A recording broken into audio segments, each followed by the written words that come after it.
Olá, nós temos diante de nós, nessa semana e nesse fim de semana, o culto da Páscoa. E esse culto, ele é o ponto culminante de um grande ciclo do ano litúrgico, que é o período da Quaresma. Durante o período da Quaresma, todas as pregações ao longo das semanas vão nos conduzindo ao longo do que a gente poderia chamar de Via Crucis de Jesus. Vão nos confrontando semana após semana com as várias dimensões que fazem parte e com os vários textos que fazem parte do sofrimento e da morte de Jesus. Nós somos levados passo a passo, junto com Jesus em suas dores, e as pregações sempre vão apontando para nós as dimensões relevantes para a nossa caminhada de fé e para a nossa salvação. Os textos nos convidam a percebermos que o sofrimento de Jesus, nos seus vários aspectos, eles têm a ver com a nossa salvação e com a identificação dele conosco e com o nosso caminho. Ele, que é Deus, deixou os céus, se tornou ser humano e trilhou um caminho de sofrimento e morte, e nós vamos sendo recordados dessa via crucis. Diferente é o momento em que nós chegamos nesse domingo agora, que é o domingo da ressurreição, porque ele faz o desfecho desse ciclo. E é o desfecho que agora faz com que o nosso olhar, liturgicamente, e em termos de textos de pregação e leituras bíblicas selecionados, aponta para a vitória derradeira de Jesus sobre a morte. Se todos os textos, durante a Quaresma, vão preparando o terreno para entendermos os vários aspectos da sua morte e o significado salvífico da morte, agora o foco recai sobre essa tônica bombástica que perpassa a mensagem do Novo Testamento, que é o anúncio de que Cristo venceu a morte, o túmulo está vazio, Jesus ressuscitou e a sua ressurreição é a razão maior da nossa esperança, é o fundamento da nossa fé. Então esse é o lugar da pregação do domingo da Páscoa, nesse momento, nessa fase do ciclo, que é o ponto culminante, não só do período da Quaresma, mas é o coração do ano litúrgico da igreja. Porque aqui está o centro do Evangelho. E não por acaso, se nós olharmos o texto previsto, a perícope prevista para a pregação desse domingo, ou da prédica da Páscoa, propriamente dita, para esse ano, é o texto de 1 Coríntios, capítulo 15, os versículos de 1 até 11. Todo o capítulo 15 de 1 Coríntios é o grande capítulo onde Paulo fala sobre ressurreição. Olhando o Novo Testamento, a gente poderia dizer, é o capítulo mais completo de todo o Novo Testamento, em que o apóstolo Paulo esboça detalhe por detalhe no que consiste, historicamente, a ressurreição de Jesus, que é o trechinho selecionado para a nossa pregação, os versículos 1 até 11, e onde Paulo também apresenta detalhe por detalhe as implicações da esperança da ressurreição para a nossa fé como cristãos. Paulo tinha diante de si lá em Corinto, e isso nós vamos perceber também no texto da pregação previsto para hoje, um grupo de pessoas mais entusiastas, que se alegrava tanto com a dimensão presente da nova vida em Cristo, a dimensão presente do Evangelho, que desvalorizou por completo a esperança futura. O que importa o futuro se nós já temos Cristo agora todinho para nós? Se já estamos em comunhão com Ele? Parece que para eles o futuro não tem mais relevância. E por isso é um grupo que dentro de Corinto negava, questionava a ressurreição dos mortos. Para ele, o tema da ressurreição dos mortos, que os cristãos um dia, todos os que creem em Jesus irão ressuscitar, tinha perdido em relevância. E é com esse grupo que Paulo lida em todo o capítulo 15 de 1 Coríntios. E Paulo entende que uma dimensão muito relevante do Evangelho estava sendo negada. Porque se os cristãos não ressuscitarão, é como se o alvo maior que Jesus quis alcançar com a sua ressurreição, que é nos dar a vida dele em nosso favor, para que nós também vivamos, ressuscitar em nosso favor, para que um dia nós também ressuscitemos, isso, aos olhos de Paulo, estava sendo negado por esse grupo. Paulo viu que algo que faz parte da essência do Evangelho estava sendo negada por esse grupo de pessoas mais entusiastas em Corinto. E Paulo, então, se vê obrigado a apresentar o fundamento da ressurreição dos cristãos na ressurreição de Jesus. E isso é trabalhado ao longo do capítulo. E a perícope de hoje, ela apresenta mais uma rememoração do coração do Evangelho no seu núcleo histórico. Qual é o fundamento da nossa esperança futura, da nossa ressurreição? O fato de Cristo, como um fato histórico inegável, ter ressuscitado dos mortos. E é nisso que se concentra esse primeiro trecho, que é a nossa pregação de hoje. A tônica dessa pregação é a rememoração do Evangelho, porque Paulo começa introduzindo todo esse trecho falando: eu tenho que trazer à memória, eu tenho que ajudar vocês a recordarem o que é o Evangelho. E ele vai concentrar o Evangelho em 3 aspectos da vida e obra de Jesus: a morte de Jesus, o sepultamento de Jesus e a ressurreição de Jesus, tudo conforme as Escrituras.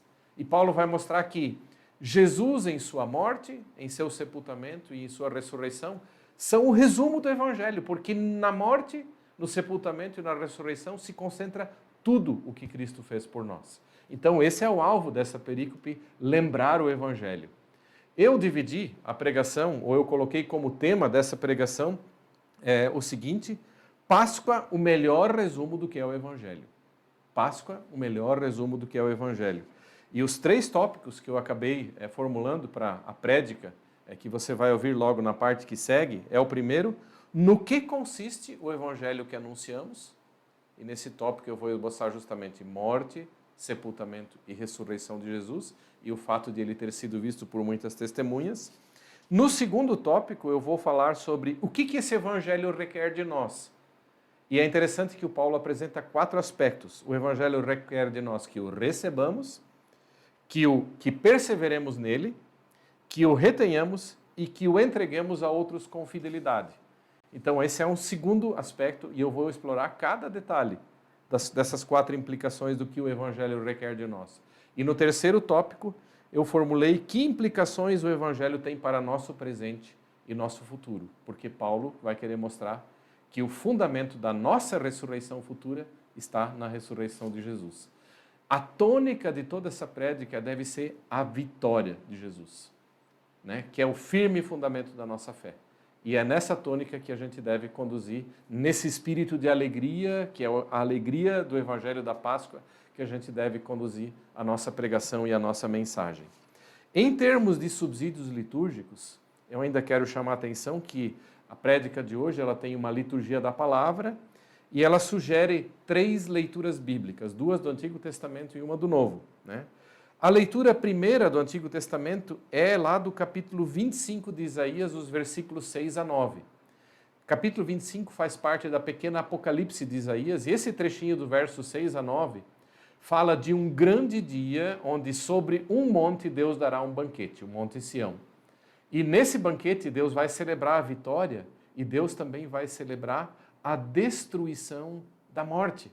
A morte será vencida. Então, a leitura desse texto, ela prepara o ouvinte da prédica depois para o fato de que Deus já prometeu no Antigo Testamento que toda lágrima será enxugada e a morte um dia será destruída. É uma palavra profética que anuncia esse dia de vitória, o dia de destruição da morte, o dia em que Deus vai enxugar as lágrimas. Então, essa primeira leitura tem essa dimensão. Mas você também poderia optar pela segunda leitura, que é lá do Salmo 118, 1 a 24. É um salmo de louvor a Deus, pela vitória que ele vai dando a esse israelita que é o salmista. E, bem relevante, no finalzinho desse salmo, os 2 últimos versículos, né, lá nos versos 23 e 24, o verso 23 desse salmo contém a menção que a pedra que os construtores rejeitaram se tornou a pedra angular. Isso é uma menção profética a Jesus, né? Ele foi rejeitado, mas Deus fez dele a pedra fundamental, o fundamento de toda a fé dos cristãos. Então esse texto, lá no final, ele também tem uma pequena profecia que aponta para a função de Jesus na história da salvação. A pedra que foi rejeitada pelos construtores, mas que Deus transformou em pedra angular. Então essa leitura você também pode fazer no culto junto com a de Isaías ou fazer a seleção de uma ou de outra. E por fim, tem a leitura do Novo Testamento que você deve fazer, que é de João capítulo 20, 1 a 18. É a leitura que contém o relato joanino da ressurreição de Jesus e das primeiras testemunhas que viram o Cristo ressurreto. Essa leitura é um ótimo preparo para a prédica porque ela apresenta o relato histórico de um evangelho que Paulo, na sua pregação e no seu ensino aos Coríntios, vai pressupor. Então, esses são os subsídios litúrgicos. E como hinos, o nosso livro de canto da ESLB tem vários hinos que estão ligados diretamente ao tema da Páscoa. Eu sugiro o 434, Cristo venceu a morte, bendita a nossa sorte. Eu sugiro também o hino 436, bem conhecido, porque ele vive, posso crer no amanhã. Ou ainda o 438, um hino belíssimo de Paul Gerhardt, onde ele também rememora o significado salvífico da morte e ressurreição de Jesus, desperta em alegria, 438. Então, com esses subsídios litúrgicos, com essas leituras bíblicas, a gente prepara o terreno para a prédica, que você vai ouvir daqui a pouco. Então, leve isso como sugestão para a sua pregação. Olá, querida comunidade, você que nos assiste nesse domingo que é o culto da Páscoa. A data, por assim dizer, se não a mais importante, uma das mais importantes de toda a tradição cristã. Páscoa, dia lembrado desde aquele dia primeiro em que Jesus ressuscitou. Desde aquela manhã, durante séculos e milênios, a igreja cristã, em todos os lugares e em todos os tempos, ela recorda essa que é a grande vitória que Jesus obteve sobre a morte. A Páscoa, no nosso calendário litúrgico e na dimensão da nossa vida cristã, ocupa um lugar muito importante. E a Páscoa é um convite, acima de tudo, para a alegria sobre a vitória que Jesus alcançou por nós. E eu quero convidar você a ler um dos textos previstos para esse domingo em que nós lembramos da vitória de Jesus sobre a morte, que tem muitos e maravilhosos efeitos e implicações para nós, para a humanidade, para a nossa vida pessoal e para todo mundo e para toda a sociedade. Eu quero convidar você a ler um dos textos do Novo Testamento em que o Evangelho da Páscoa é resumido pelo apóstolo Paulo lá para a comunidade dos Coríntios. 1 Coríntios, capítulo 15, os versículos de 1 até 11. 1 Coríntios, capítulo 15, os versículos de 1 até 11. Lá nós lemos a seguinte palavra: Irmãos, venho lembrar-vos o evangelho que vos anunciei, o qual recebestes e no qual ainda perseverais. Por ele também sois salvos, se retiverdes a palavra tal como vô-la preguei, a menos que tenhais crido em vão. Antes de tudo, vos entreguei o que também recebi, que Cristo morreu pelos nossos pecados, segundo as Escrituras, e que foi sepultado e ressuscitou ao terceiro dia, segundo as Escrituras, e que apareceu a Cefas e depois aos 11. Depois foi visto por mais de 500 irmãos de uma só vez, dos quais a maioria sobrevive até agora, porém alguns já dormem. Depois foi visto por Tiago, mais tarde por todos os apóstolos. E afinal, depois de todos, foi visto também por mim, e como por um nascido fora do tempo. Porque eu sou o menor dos apóstolos, que mesmo não sou digno de ser chamado apóstolo, pois persegui a igreja de Deus. Mas pela graça de Deus, sou o que sou. E a sua graça, que me foi concedida, não se tornou vã. Antes, trabalhei muito mais do que todos eles. Todavia, não eu, mas a graça de Deus comigo. Portanto, seja eu ou sejam eles, assim pregamos e assim crestes.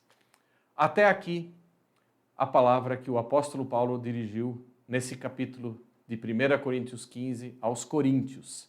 Na verdade, querida comunidade, queridos irmãos e irmãs, todo o capítulo 15 de 1 Coríntios é, dentro do Novo Testamento e dentro das cartas de Paulo, o lugar onde o Paulo fala de forma mais completa sobre a ressurreição de Jesus, como um fundamento para a esperança da nossa ressurreição e da ressurreição de todos os mortos no fim dos tempos.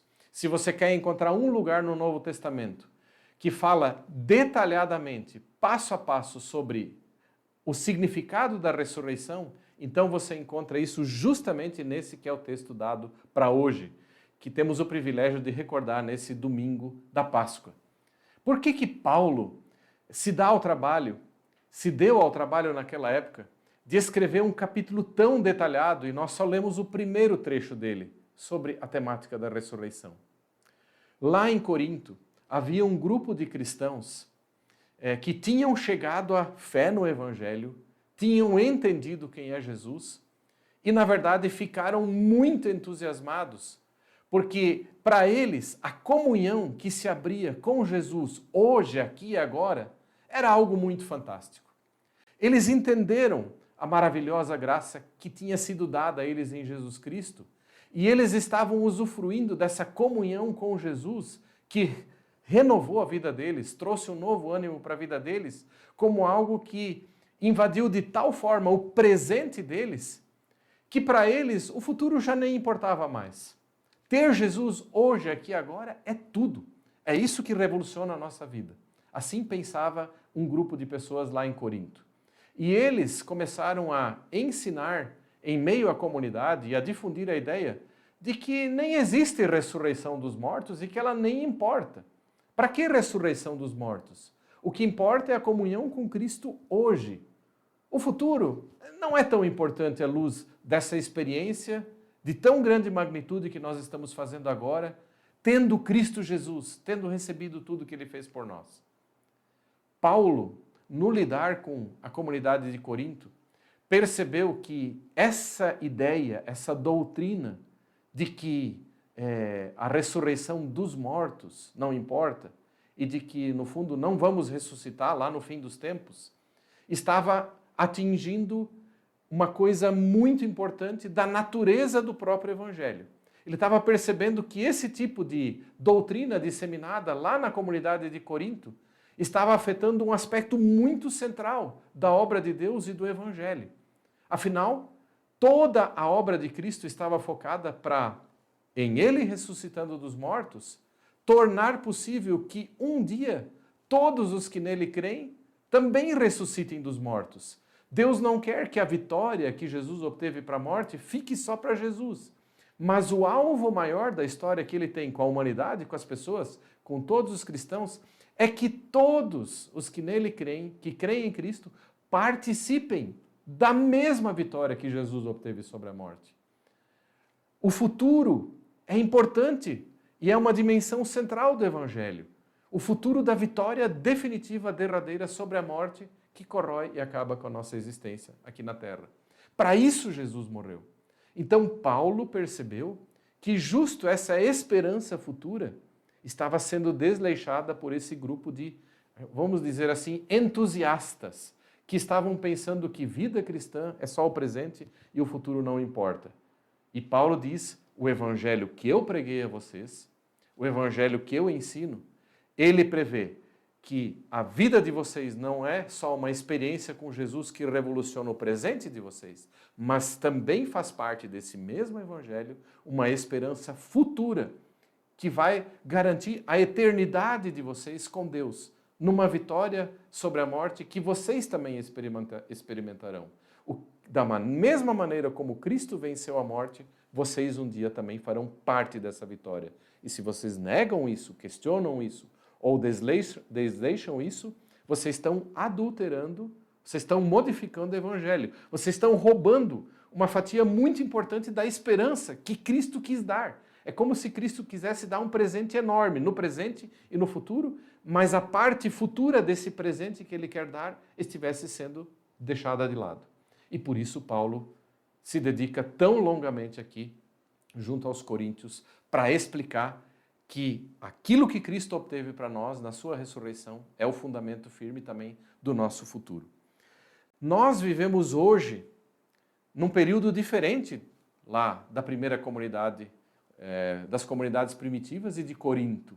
Claro, até hoje temos pessoas que negam a fé, que negam Jesus e que negam qualquer tipo de futuro, né? A vida se resume ao presente.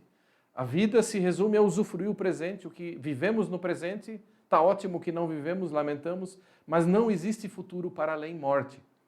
Nós temos hoje também, apesar de todas as diferenças para com a comunidade de Corinto, muitas pessoas que vivem pensando que o presente é tudo e o futuro não trará nada. E a nós é dada a tarefa como cristãos, a partir de Paulo, de junto com ele anunciarmos: existe um futuro para além dessa vida. Existe algo maravilhoso que Deus reservou para a humanidade, né? E assim como Paulo teve que lutar junto à comunidade de Corinto para falar desse futuro e fundamentar ele naquilo que Cristo fez, talvez a nossa tarefa hoje, numa época onde temos tantas narrativas, boas e ruins, uma guerra de narrativas que nos aborrece, que nos entristece, que nos tira o ânimo, notícias ruins que fazem com que a gente fique cabisbaixo, desesperançoso quanto ao futuro, quanto ao presente, porque vemos que nesse mundo aqui tem muita coisa que, na verdade, não nos dá muita esperança. Em meio a essa nossa experiência, justamente o dia da Páscoa nos convida, vamos lembrar que a nossa vida não se resume ao presente, vamos lembrar que não são só as notícias do dia a dia que às vezes nos aborrecem e entristecem, que devem determinar o nosso coração, mas o nosso coração, a nossa confiança e a nossa esperança deve estar focada no que Deus fez por nós em Cristo. E Paulo reapresenta para eles o evangelho que ele já pregou por ocasião da fundação daquela comunidade. E por isso eu dei o título Páscoa, o melhor resumo do que é o Evangelho. Páscoa é o melhor resumo do que é o Evangelho. Quer conhecer o Evangelho? Leia o relato da Páscoa. Leia as passagens bíblicas como a nossa que falam do que acontece na Páscoa. Eu tenho 3 pontos desse texto de Paulo que eu quero destacar. Na verdade, Paulo, como eu falei, ele apresenta o Evangelho. Eles estavam deixando fora uma parte do Evangelho, mas ele faz questão de lembrar o Evangelho. Nós precisamos ser lembrados sempre do novo Evangelho. E a primeira questão o primeiro ponto, no que consiste o evangelho que anunciamos? No que consiste o evangelho que anunciamos? A resposta que o texto nos dá, lá do apóstolo Paulo, começa lá no versículo 3. Antes de tudo, eu entreguei a vocês o que também recebi, que Cristo morreu pelos nossos pecados, segundo as Escrituras, que foi sepultado e ressuscitou ao 3º dia, segundo as Escrituras. No que consiste o evangelho? Paulo dá uma resposta muito clara. O que é evangelho? Evangelho é tudo aquilo que Deus dá a nós, é tudo aquilo que Deus fez por nós através da pessoa de Jesus. Bem especificamente nessas 3 dimensões mencionadas aqui no nosso texto, que são provavelmente, conforme o Novo Testamento, a mensagem mais importante, o núcleo central daquilo que Cristo fez por nós. 3 são os aspectos que Paulo destaca e que ele vai resumir nesses 3 aspectos o Evangelho. Tudo que você precisa saber do Evangelho está nesses 3 pontos. O primeiro dele, Jesus morreu por nós, foi entregue pelos nossos pecados segundo a Escritura. Aqui está resumido já o Evangelho, já o olhar para a morte de Jesus. Veja que na Páscoa nós não falamos de um Cristo ressuscitado que seja outro do que aquele que morreu por nós.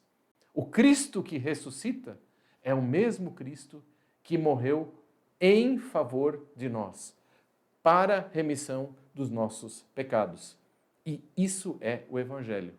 A morte de Jesus tem um efeito de servir de substituição a nós.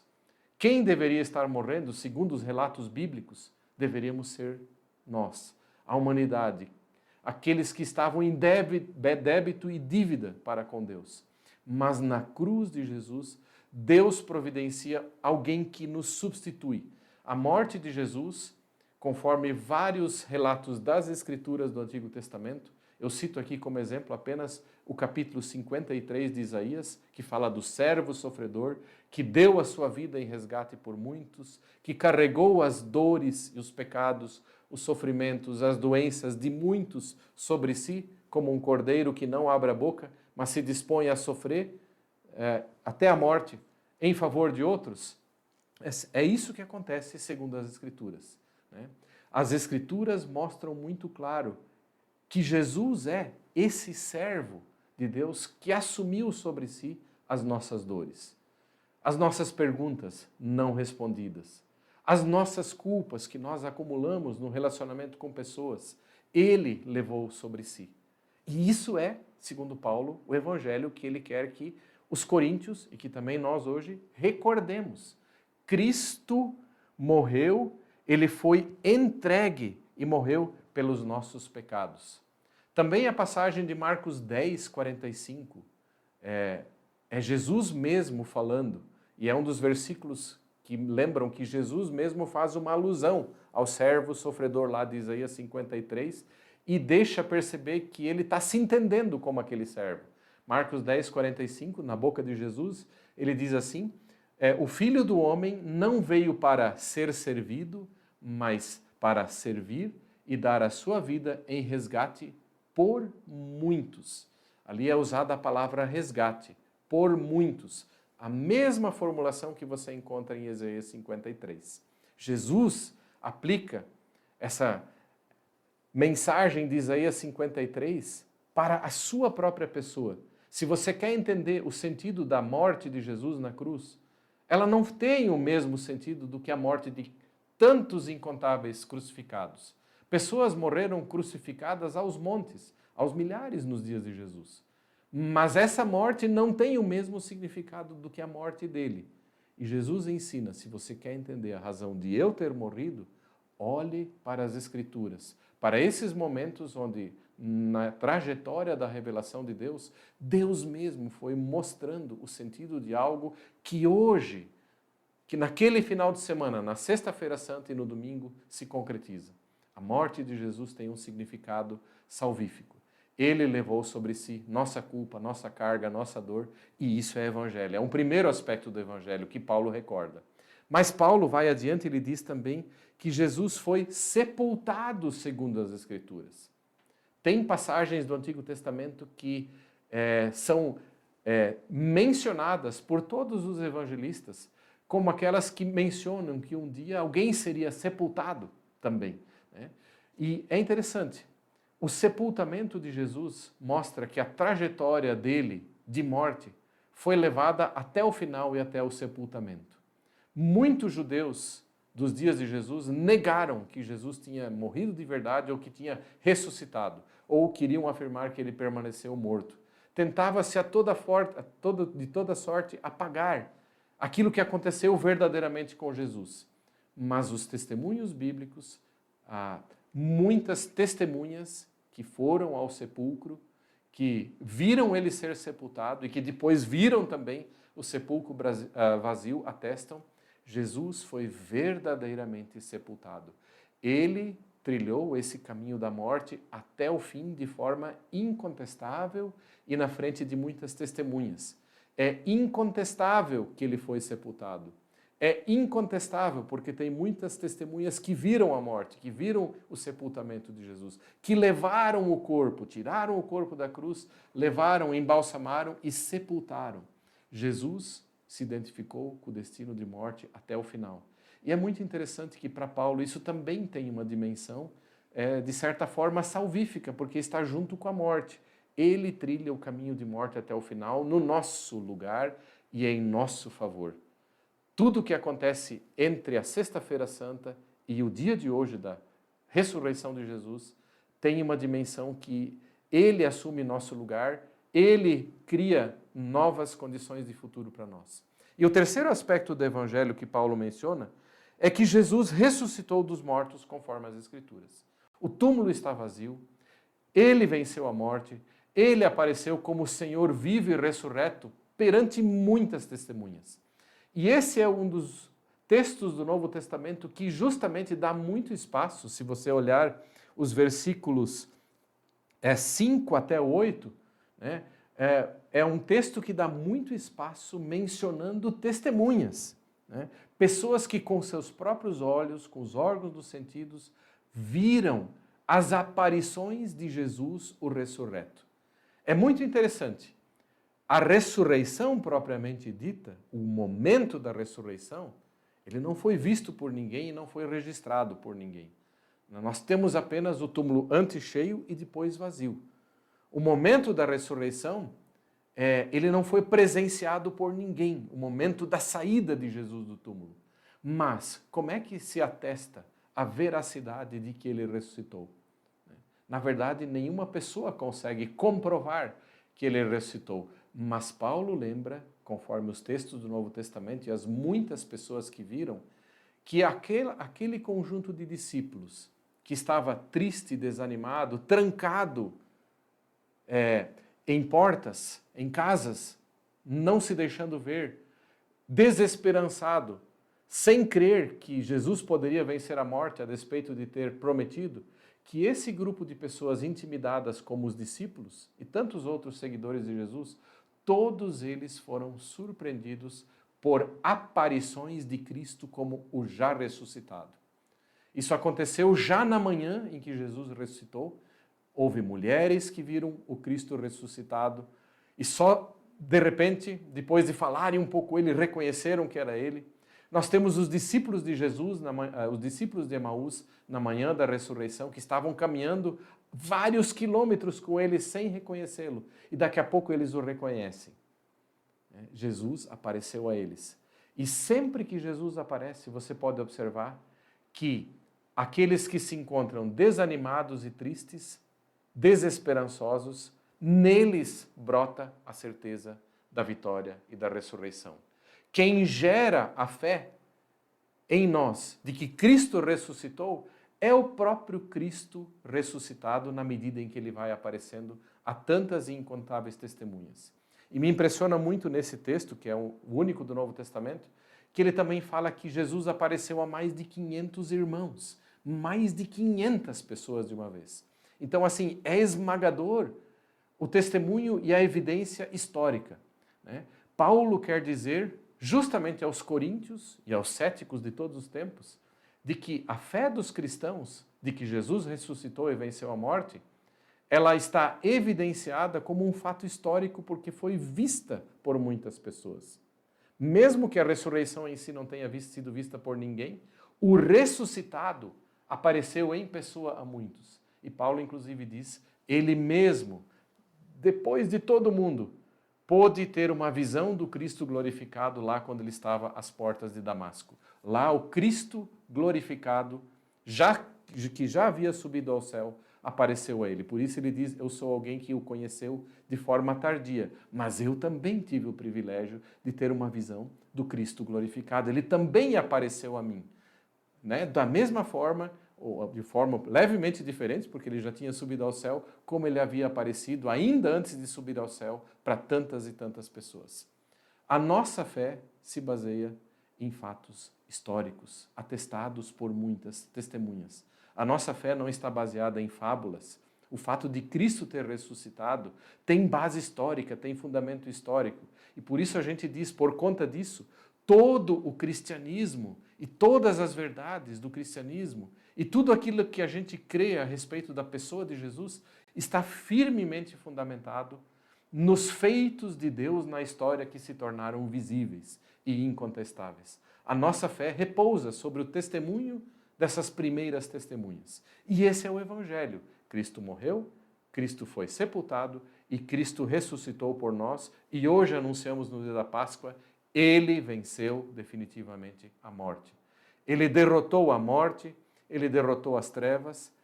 Colossenses 1, 15 e seguintes, inclusive, fala que com a ressurreição e a morte de Jesus, ele destruiu principados e potestades nas regiões celestiais. Ou seja, as forças das trevas e do inimigo de Deus também foram destruídas junto quando Jesus morreu e quando Jesus ressuscitou. A vitória de Jesus sobre a morte também é a derrota definitiva do inimigo de Deus e de todas as forças do mal que querem prender pessoas no âmbito da morte.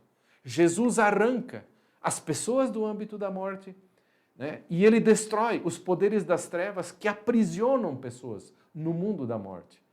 Essa é a esperança que é inaugurada por Jesus. Então, no que consiste o evangelho que anunciamos? 3 pontos: Cristo morreu por nós, Cristo foi sepultado por nós e Cristo ressuscitou. E ao ressuscitar, ele inaugura para nós a possibilidade de uma nova vida. Um segundo aspecto do evangelho é interessante. Paulo, nesse texto, também diz o que o evangelho requer de nós. E esse é o meu segundo ponto. O que esse evangelho, os feitos maravilhosos de Deus da Páscoa, desse ciclo que tem o seu ponto culminante no dia da ressurreição, nesse domingo, o que esse evangelho requer de nós? E eu quero destacar 4 aspectos que a gente encontra principalmente nos 2 primeiros versículos e no último versículo do nosso texto. Lá nós lemos, né? Paulo diz: irmãos, venho lembrar-vos o evangelho que vos anunciei, o qual recebestes e no qual ainda perseverais, e por ele também sois salvos, se retiverdes a palavra tal como vou-la preguei, a menos que tenhais crido em vão. O que o evangelho requer de nós? Um primeiro aspecto, uma primeira palavrinha. A primeira coisa que o evangelho requer de nós é que o recebamos. Paulo fala aqui que o recebestes, o evangelho o qual recebestes. Para que Cristo veio ao mundo? Qual é a finalidade maior? Qual é a finalidade maior da sua vitória sobre a morte, que celebramos hoje? Para que recebamos tudo isso. Deus quer que o que Ele fez por nós se torne nosso. Não é algo só feito por nós, sem que a gente usufrua, mas Deus quer que nós usufruamos de toda essa obra tremenda que Ele fez naqueles dias. Ele não quer que isso seja um feito histórico passado, mas que isso se torne a realidade presente dentro da qual você e eu vivemos. Mas isso só se torna a realidade presente para você e para mim se nós recebermos Jesus. Por isso, esse dia em que celebramos a Páscoa também é a pergunta: você conhece Jesus? Você já recebeu Jesus? Porque quem recebe Jesus, recebe tudo o que Ele fez por cada ser humano junto.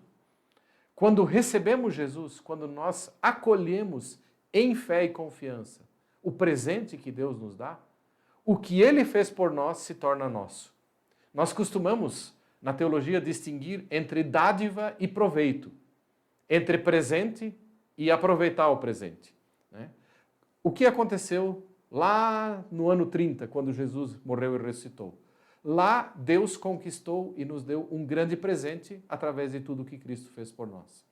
É o presente que Ele nos dá. Só que a pergunta decisiva que muda a nossa vida é essa. O presente foi dado por Deus e ele está sendo dado toda vez que o Evangelho está sendo pregado. Mas nós já o recebemos para que possamos usufruir? Uma coisa é o presente dado. A outra coisa é nós usufruirmos o presente que Deus deu. E toda vez que nós usufruímos, nós somos transformados por ele. E como é que a gente usufrui desse Evangelho? Crendo e confiando em Jesus Cristo, entregando nossa vida a Ele. O que mais importa hoje na Páscoa é receber Jesus. Você já recebeu Jesus em sua vida? Ou ele é só um fato histórico que você olha como um fato histórico que não tem nada a ver com você? É em receber Jesus e é de receber Jesus que depende o fato de nós sermos ou não transformados por esse evangelho da alegria da Páscoa. Então, o que o evangelho requer de nós? Que recebamos o evangelho. E é a mesma coisa do que receber Jesus. Segundo, que perseveremos nele. Essa estava sendo a luta de Paulo com os cristãos de Corinto. Eles já tinham acolhido e recebido o evangelho. Só que, por conta das influências e dos conflitos na comunidade, das influências do meio onde eles viviam, influências nem sempre boas, né? A pureza do evangelho e dimensões do evangelho estavam sendo deturpadas, deixadas de lado. Estava havendo um desvio para coisas que não eram centrais. A comunidade estava se perdendo em brigas e não estava mais focando naquilo que Cristo fez. A comunidade estava só querendo usufruir o presente, mas desleixando totalmente a esperança futura e perdendo algo de importante do Evangelho. Ou seja, a comunidade estava num momento onde muitas coisas estavam desviando as atenções deles daquilo que realmente importava e é central. E por isso Paulo os exorta que perseveremos nele. Nós também, nós precisamos entender que perseverança significa a vida com Cristo e com o Evangelho, o acolhimento do Evangelho, não diz respeito a uma coisa lá no passado. Ah, eu fui batizado lá no passado, está tudo resolvido. Se eu estou vivendo hoje, não é tão importante. Não é isso. Aí o Evangelho é mero tradicionalismo. E vida cristã faz de nós pessoas que vivem numa tradição morta, né? Vivemos de coisas passadas que não transformam, não dizem mais respeito ao nosso presente e futuro. Perseverar significa não se desviar do centro da coisa. E essa é a segunda coisa que o Evangelho requer de nós, que perseveremos nele, que a gente não se deixe desviar para coisas que afastam o nosso caminho de Cristo, que deturpam a pureza e a clareza do Evangelho. Um terceiro aspecto interessante, Paulo diz, eu estou passando a vocês o que eu também recebi. E eu quero me ater um pouquinho nesse aspecto. O que o Evangelho requer de nós?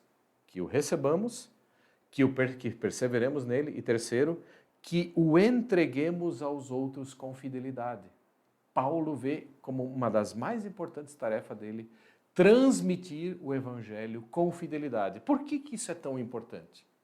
Porque esse Cristo que viveu no passado subiu ao céu e ele deu ordem para que fosse pregado o Evangelho dele. E o único jeito desse Cristo se manifestar hoje e em todos os tempos para com as pessoas de modo transformador é através da pregação do Evangelho. Você já se deu conta disso? Aonde encontramos Cristo? Aonde encontramos Jesus hoje? Afinal, ele subiu ao céu? Não vive mais entre nós? Nós, diz Paulo, só encontramos Cristo ali onde o Evangelho é pregado. Fora da pregação do Evangelho, ninguém encontra Cristo. E agora, se esse Evangelho não é mais pregado de forma correta e fiel, conforme os fatos ocorridos e testemunhados por tantas pessoas, que Evangelho chegará às gerações futuras? Então, Paulo e o Evangelho requerem de nós, por assim dizer, que o entreguemos aos outros com fidelidade, seguindo o exemplo de Paulo. Faz parte da natureza do Evangelho que ele apenas alcance as pessoas e a nós na forma da pregação. Por isso, Paulo diz em Romanos 1,16, a palavra da pregação é o poder do Evangelho. O Evangelho é um poder de Deus que transforma as pessoas. É só quando o Evangelho é pregado que Cristo atua com poder e fala com poder ao coração das pessoas. Não existe outra maneira de encontrar Cristo a não ser no Evangelho pregado. Pregado conforme as Escrituras. E por isso Paulo sempre acrescenta, conforme as Escrituras, em fidelidade. Né? Fora da pregação não há Evangelho. Toda a pessoa de Jesus está presente no Evangelho e o Evangelho sempre nos coloca em contato com toda a realidade do Cristo presente hoje entre nós e atuando entre nós. Aqui eu também falo para um público de pessoas que são pregadoras do Evangelho, jovens, estudantes de teologia, talvez lideranças de comunidade.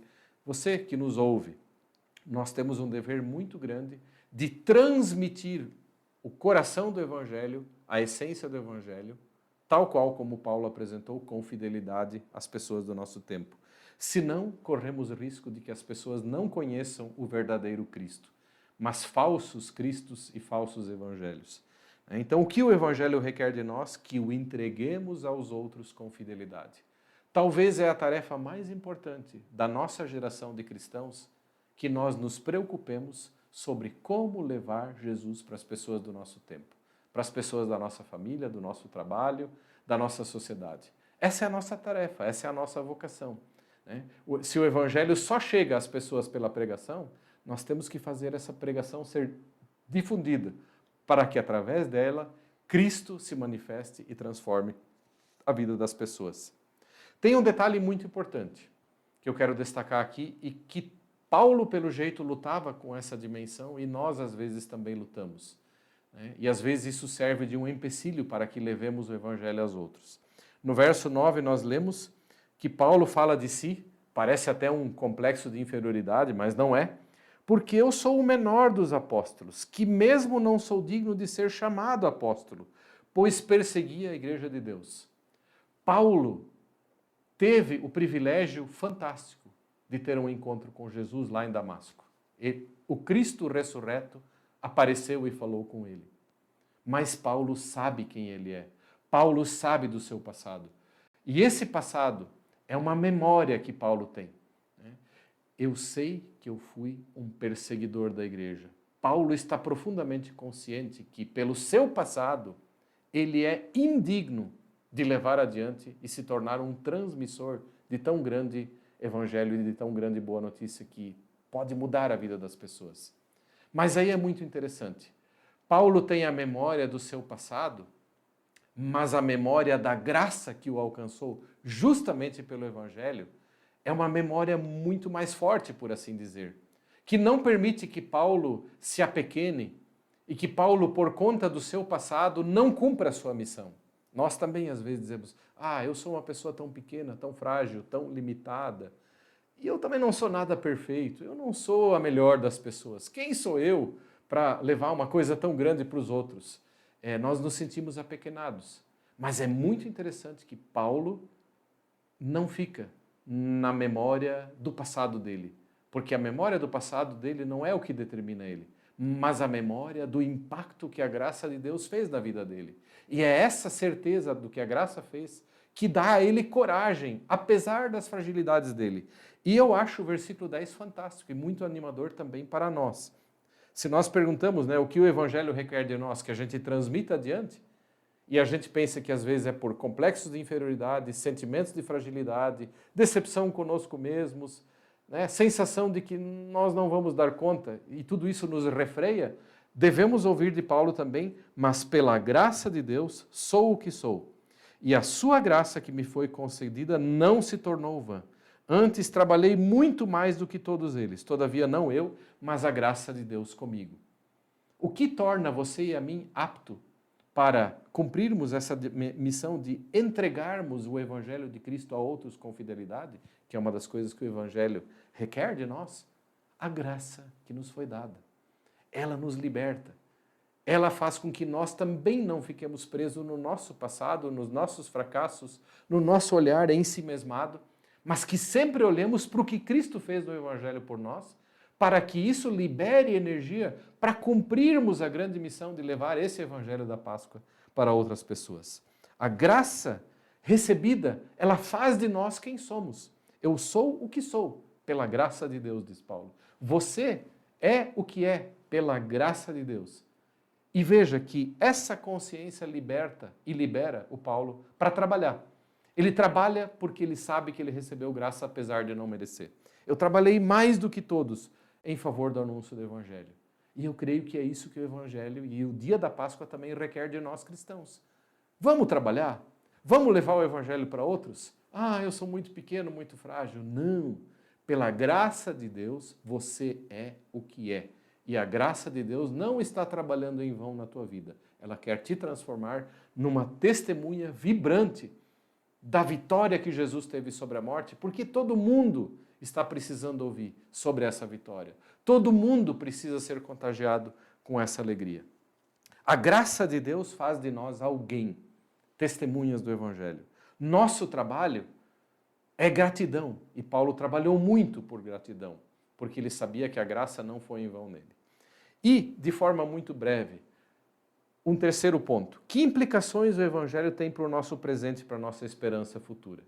Esse é um aspecto que eu vou destacar de forma apenas muito breve, porque ele já invade os próximos versículos desse gigante capítulo 15 da ressurreição. Vou mencionar apenas 2 aspectos. Primeira coisa, implicações do Evangelho para o nosso presente. Se Cristo ressuscitou e eu creio nele e você crê nele, isso me liberta do meu passado pecaminoso, da minha culpa, e me coloca numa situação de graça, que faz de mim alguém, como a gente acabou de ler sobre o apóstolo Paulo. E isso é o motor da minha vida presente.